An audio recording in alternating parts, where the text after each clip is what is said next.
more than half of South Africans believe the country's police officials are corrupt. This is according to the findings of an Afrobarometer survey released on Friday, which also found that trust in the police has hit historic lows. For more on this, I'm joined by Ziyanda, Stuurman, author of Can We Be Safe? Ms. Stuurman, thank you so much for your time this afternoon. Now, these are quite astronomical numbers here, that more than half of South Africans believe that the country's police officials are corrupt. Give us perhaps some reasons as to why South Africans are feeling this way and what has brought us to this point of major mistrust. Good afternoon, Tammy. I think that a large part of the explanation around such high numbers of perceptions of corruption amongst the police actually has to do with a lot of what's happening right at the top in terms of police leadership. So, somebody like our current police minister, Bekele, is quite polarizing and has many fans in some ways, but also many detractors in other senses. There's also the fact that there's been a lot of tumultuous leadership changes, particularly within the role of the National Police Commissioner, where, since 1994, we've had 8 national police commissioners serve in that position, and 4 of them have been removed from that position, mostly being found guilty of fraud, corruption, and dishonest conduct. So the latest, I think, issues around Ketla Sithole, which have been months in the making as well, definitely contribute to this incredibly negative view of corruption amongst the police. Do South Africans trust police to keep them safe? The answer to that is no. At this point, truly historic low level, about 26% of South Africans say that they trust the police somewhat or a lot. If you look over the past 20 years, that Afrobarometer has been running the survey and has asked the same question of, how much you trust the police, and the answers being somewhat, a lot, just a little, or not at all.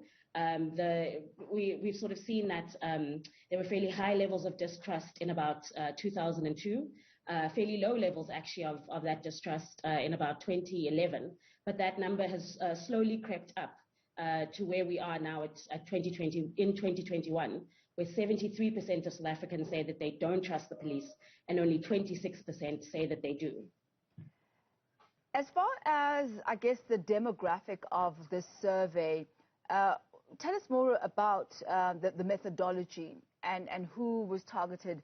Do any of these outcomes have any relation to age, race, and socio-economic class and standing in society? That's an excellent question. So Afrobarometer surveys are undertaken in a way that's representative and weighted for the population. So in that sense, it's the survey respondents, which are about 1,600, are weighted for race, gender, location, urban, rural divide, and many of the other markers, and provincially as well, and many of the other markers of South African society. So in that sense, it's actually a really strong and reliable extrapolation of sort of popular levels of perceptions of many issues within South Africa. And these surveys have also been run 8 times now, from between 2002 and 2021. What options then do South Africans have if they don't trust the police? That's also an excellent question. I think that one option is absolutely private security. That's an enormous industry that brings in about 45 billion rand a year in turnover and employs almost 500,000 personnel, be they security guards, administrators, call center workers, etc. So that's one aspect of it. I think what we saw during the July unrest is a far scarier aspect of essentially groups mobilizing, mostly based on race, but also in terms of communities, that came out and essentially were sort of vigilante security forces. So in that sense, I think that there's a part of community safety that could work, and that's sort of centered around community policing forums, neighborhood watches, etc. And then there's, of course, private security. And then there's the far scarier, I think, option, which is around these sort of almost private or community militias where people decide to arm themselves. Did you actually look deeper, perhaps, into that aspect of people taking their own safety and the safety of their communities into their own hands? So in this particular survey, that wasn't necessarily what we had asked, but there are plenty of security experts, policing researchers, and criminologists who do actually do the work of essentially trying to figure out why South Africans kind of coalesce around each other, and particularly, I think, sort of turn to vigilantism in many ways. So I immediately think of, for example, the findings of the Khayelitsha Commission back in 2012, that essentially, or 2013, that essentially showed us that many community members, sort of form bonds and groups around taxi drivers, for example, and they become almost a de facto security force where the police are absent. So in this way, I think we're seeing a lot of community-based policing and sort of safety mechanisms, but that doesn't necessarily mean that it's a good thing, because it could end up for example, mob justice and mob violence in communities like Zandspruit earlier this year, where 8 men were killed in such mob justice. We spoke earlier on about the perception of corruption. I wonder if, in the midst of the study, you tried to marry the two, perception and reality. What were people's on-the-ground experiences with corruption regarding the cops, perhaps people who found themselves in situations where they paid bribes, for example? That's an excellent question, and that is also a question that we asked in the survey. Where essentially asked a subset of people, those who had answered yes, and said that they had contact with the police or requested assistance from the police in the past 12 months.